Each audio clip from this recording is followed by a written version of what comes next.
Baiklah, terus saja kita akan bersama dengan narasumber kita yang mulia Dayangku Nurmiza Syahmi Batrisya, binti Pangeran Haji Iskandar Zulkarnain yang kita percaya sudah pun berada di hujung talian ketika ini. Apa kata kita sapa beliau terlebih dahulu? Assalamualaikum.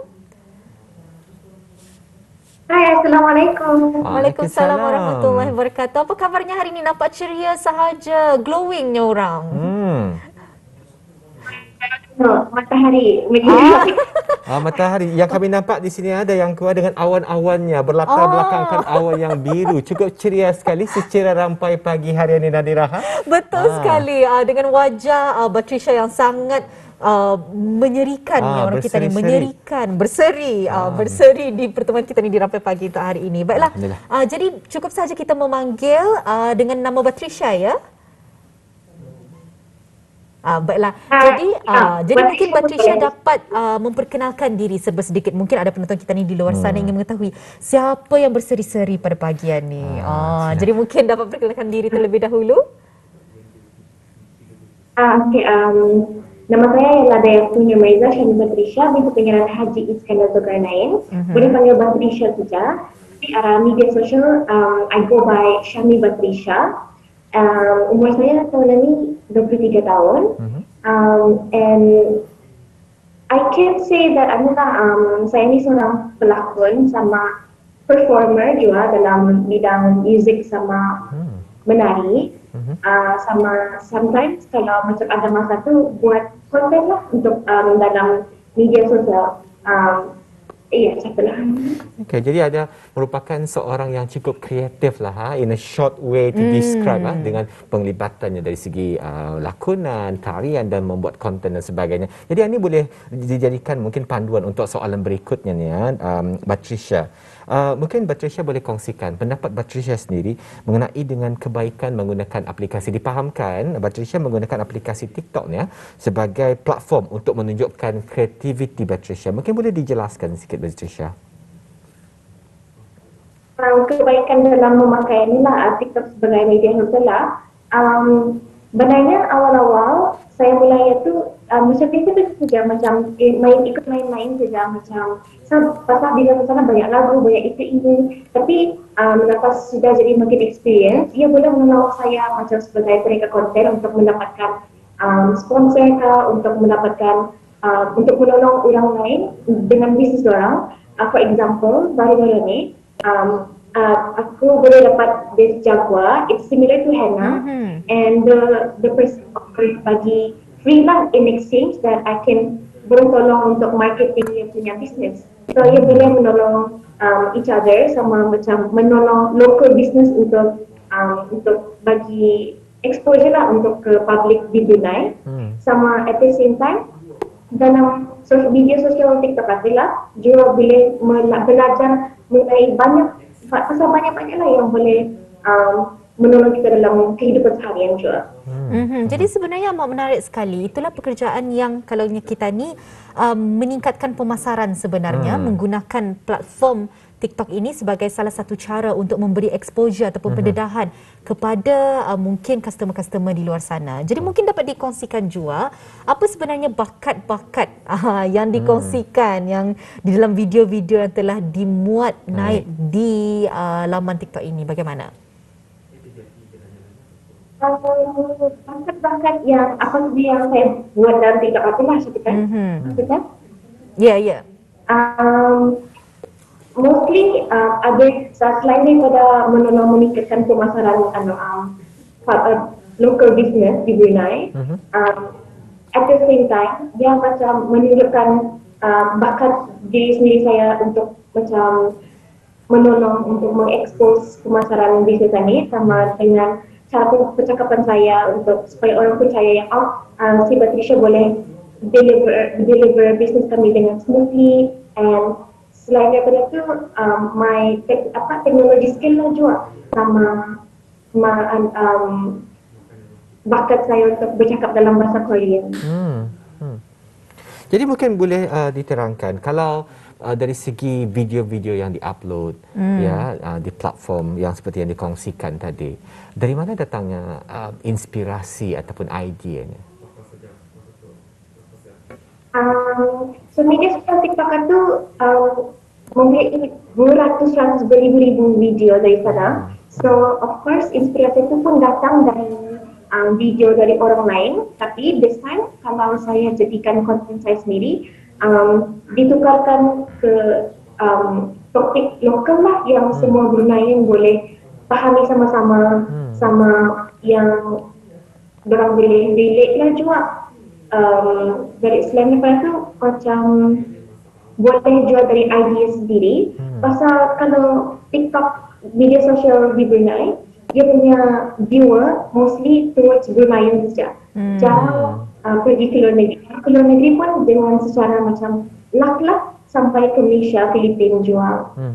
Betul sekali. Jadi itulah sebenarnya yang kalau kita ni menggunakan platform media sosial yang ramai digunakan, lebih banyak pendedahan sebenarnya yang kita ni dapat. Jadi kalau kita melihat dari video-video Batrisya sendiri secara peribadi, memang sangat kreatif dalam menyunting video-video tersebut. Jadi mungkin di pertemuan kita di kali ini dapat dikongsikan proses menyunting video-video tersebut. Susah ke Indah? Sebenarnya kalau nada plan untuk di shoot video itu susah sedikit pasal saya tak tahu lah untuk orang lain macam mana, tapi bagi saya mesti plan dulu macam mana cuttingnya, nak pakai lagu apa. Sometimes mesti bagi supaya tu kadang-kadang because saya ni belum lagi professional TikTok seperti lah, so tidak bilang ada proper mic untuk menangkap suara lebih dengan jelas. Artinya mesti bagi lagi subtitle supaya lebih jelas dalam video. Kadang-kadang problemnya juga telefon saya bukan iPhone, Android. So telefon Android punya kamera certain media social app lah kabur sedikit supaya macam mesti disunting dari kamera sendiri ataupun minta tolong dari my sister. Dia pun jual mereka konten TikTok media sosial tu. Dia tolonglah untuk bagi idea dan tolong sunting diri saya dan tinggal saya edit sendiri saja. Sebenarnya amat menakjubkan sekali di zaman digital era, di zaman digital ini sebenarnya ada belia kita ni yang cekal untuk terus belajar mengenai dengan cara menyunting video dan sebagainya. Seperti dikongsikan Batrisya tadi, di antara kesukarannya adalah telefon bimbitnya bukan iPhone. Jadi kualiti video yang dimuat naik agak kurang. Tapi bukan menjadi satu alasan untuk Batrisya tidak bergiat di dalam bidang ini. Jadi sebenarnya kami amat berbangga ya. Ada belia muda yang sebenarnya memang kalau orang kita ni tahan banting. Betul. Yang penting-penting yang dapat dipelajari sebenarnya daripada perkongsian tadi, kalau tadi ada kemahuan, memang tadi akan mencari ikhtiar, tadi akan berusaha dan mencari jalan untuk mencapai apa yang tadi kendaki. Itu yang rasanya the take home message lah. Betul. Yang Batrisya rasanya boleh tadi ambil daripada pengalaman menjadi Batrisya. inspirasi je sebenarnya. Betul. Tiada Menjadi alasan. inspirasi untuk belia kita di luar sana. Betul sekali. Jadi mungkin kalau dapat dikongsikan, sekiranya Batrisya sudi mengongsikan, adakah Indah cabaran-cabaran menjadi seorang pereka konten ini, terutama sekali di aplikasi TikTok ini? Mungkin orang kadang ada hate comments dan sebagainya. Pasti ada. Jadi mungkin dapat dikongsikan. Betul. For example lah, saya ni seorang dancer juga, seorang penyanyi, seorang pelakon. So kadang-kadang dalam social media TikTok semua itu kalau saya menari lah, banyak dia orang macam mengomen itu inilah. Tapi sebenarnya dalam TikTok social media sosial itu lebih banyak orang lain di negara lain menari juga. Tapi terutama kalau dia nampak orang Brunei, orang macam hate comment lah satu. And kadang-kadang dengan cara pemakaian baju fashion juga pun dorang kan bagi komen lah segala-galanya macam dorang pulang fashion kritik lah. Tapi yang utamanya TikTok media sosial ini untuk meluahkan segala kreativiti, sama untuk belajar menjadi confident untuk menerima segala komen dan memperbaiki diri sendiri macam. Mungkin boleh ditanyakan lagi soalan kepada Batrisya. Sepanjang penglibatan Batrisya menjadi seorang content creator dan menggunakan social media sebagai platform, rasanya memang banyak yang dipelajari sepanjang proses proses evolusi barangkali. Mungkin dulu sebelum menggunakan TikTok ada lagi aplikasi lain. Jadi you see yourself orang berkembang. Jadi kalau boleh dikongsikan satu atau dua yang Batrisya pelajari sepanjang proses ini, mungkin ya kalau boleh dikongsikan. Mungkin ada beberapa skill yang baru dipelajari. Jadi mungkin dapat dikongsikan.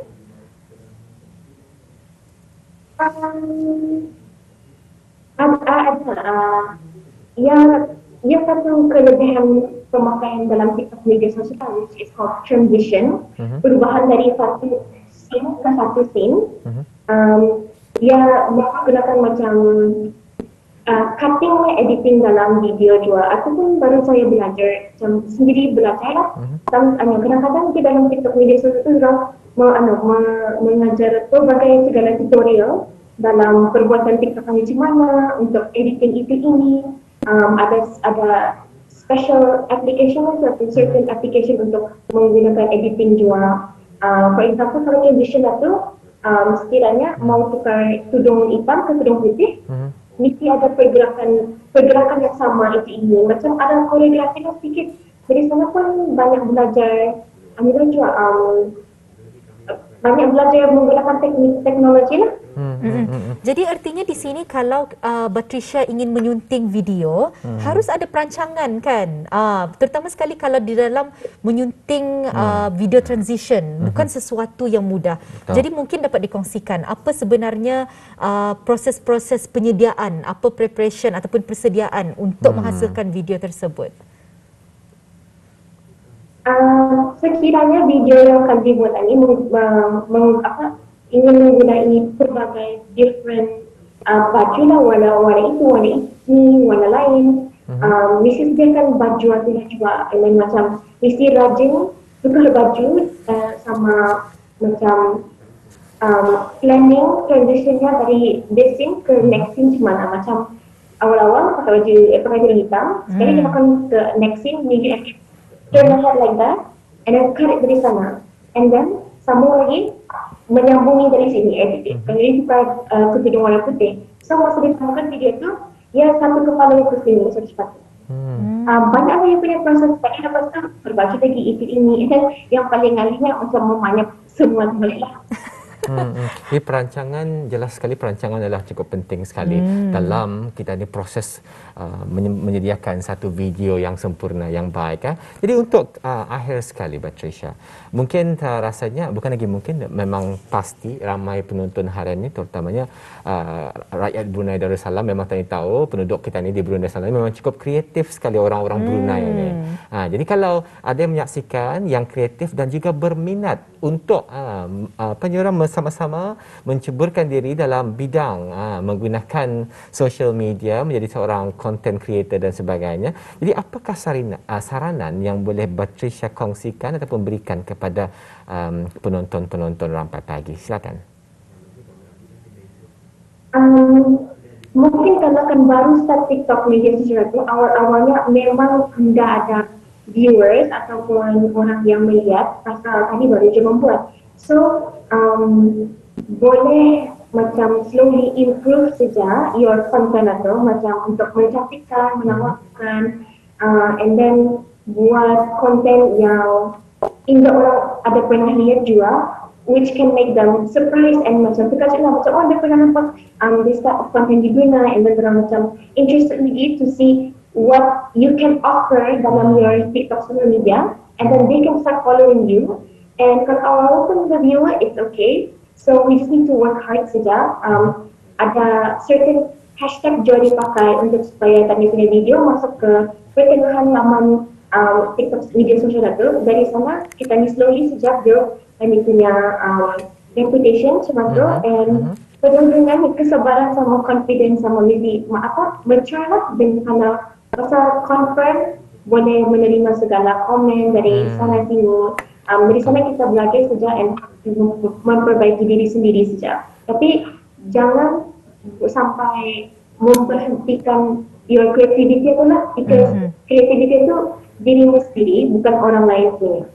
Saya tertarik sekali dengan perkongsian Patricia tadi. Perlunya ada kreativiti di dalam menceburi bidang dalam social media sosial ini sebenarnya. Kerana memang bukan seorang saja mereka konten, pastinya ramai. Tapi setiap individu ataupun setiap mereka konten akan ada dengan brandingnya sendiri. Ada bakat-bakatnya, keunikannya tersendiri. Dan seperti yang Patricia kongsikan, terus sahaja berkarya. Mungkin kalau untuk mereka konten yang baru sahaja ingin memulai, langkah pertamanya adalah memulai sahaja walaupun zero viewer, seperti yang Patricia katakan, walaupun tiada yang menontonnya, dimulakan sahaja. Betul.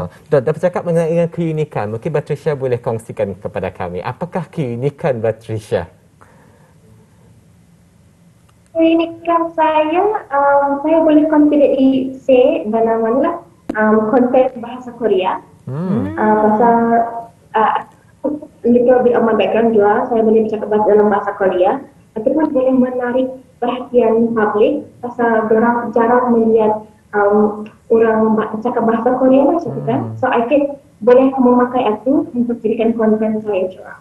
And other than that, style vlogging, because saya jenis yang banyak kawan. So for now, saya pun banyak kawan international macam Korea, Jepun. So I try my best untuk minta konsen orang lah if orang mau join dalam TikTok saya, and then dari sana pun saya boleh bikin meletup lagi dalam viewers lah, seperti orang interested dalam kehidupan saya juga. Ya, betul sekali. Itulah uniknya Dayangku Nur Mirza Syahmi Patricia binti Pengiran Haji Iskandar Zulkarnain. Kami di Rampai Pagi ingin mengucapkan ribuan terima kasih di atas berkesudian Patricia datang walaupun secara alamaya untuk memberi satu inspirasi dalam pengisian pertemuan kita ni di hari ini. Dan mungkin untuk penutupnya Patricia, secara eksklusif kami bawakan kepada penonton Rampai Pagi hari ini. Patricia mungkin ada sepatah dua kata untuk pengikut-pengikut Patricia, mungkin boleh disampaikan dalam menggunakan bahasa Korea barangkali. Silakan.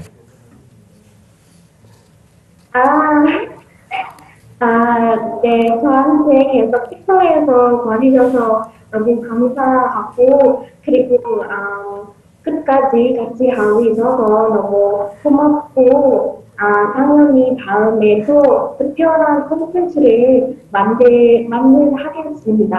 그리고 네, 한국어도 배우고 싶으면 계속 배워주세요. 왜냐하면 네, 그냥 포기하지 마세요. 네, baiklah. 감사합니다.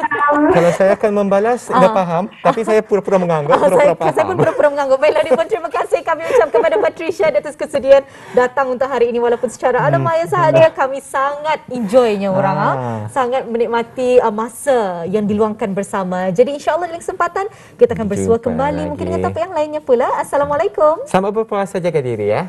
Waalaikumsalam.